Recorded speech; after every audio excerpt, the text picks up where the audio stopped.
চৰকাৰী কৰ্মচাৰীৰ ডিএ বৃদ্ধিক লৈ আহি গ'ল এক নতুন আপডেট।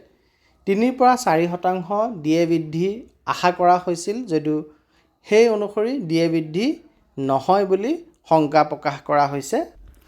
সম্পূৰ্ণ খবৰটি হ'ল এনেধৰণৰ। আশা কৰা হৈছিল হোলীৰ পূৰ্বে বৃদ্ধি হ'ব ডিএ আৰু ডিআৰ, কিন্তু সেয়া সম্ভৱ নহ'ল। ইয়াৰ মাজতে ডিএ আৰু ডিআৰ বৃদ্ধিক লৈ আহিছে ডাঙৰ আপডেট। ডিএ আৰু ডিআৰ বৃদ্ধিৰ সন্দৰ্ভত কেন্দ্ৰীয় কেবিনেটে অতি সোনকালে এক গুৰুত্বপূৰ্ণ ঘোষণা কৰিব। ২০২৫ চনৰ জানুৱাৰী মাহৰ পৰা কেন্দ্ৰীয় চৰকাৰৰ কৰ্মচাৰী আৰু পেঞ্চনাৰৰ ক্ষেত্ৰত প্ৰযোজ্য হ'ব নতুন ডিএ ৰেট, আৰু সেই অনুসৰি ৰাজ্য চৰকাৰৰ কৰ্মচাৰীসকলেও লাভ কৰিব নতুন ডিএ।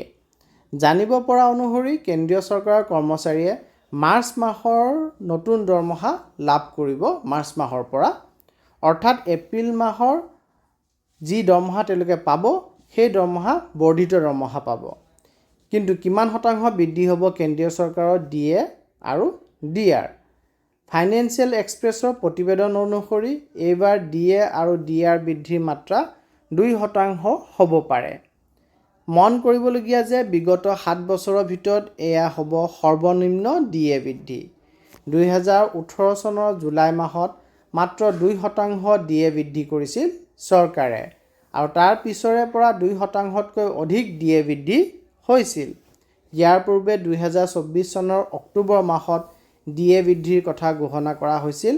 অক্টোবৰ মাহত 3% ডিএ বৃদ্ধি কৰা হৈছিল। সপ্তম পে' কমিছনৰ অধীনত বছৰত দুবাৰকৈ ডিএ বৃদ্ধি কৰা হয়।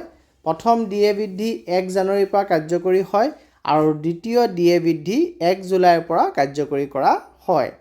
2025 চনৰ প্ৰথমটো বৃদ্ধি 2025 চনৰ 1 জানুৱাৰীৰ পৰা কাৰ্যকৰী হ'ব।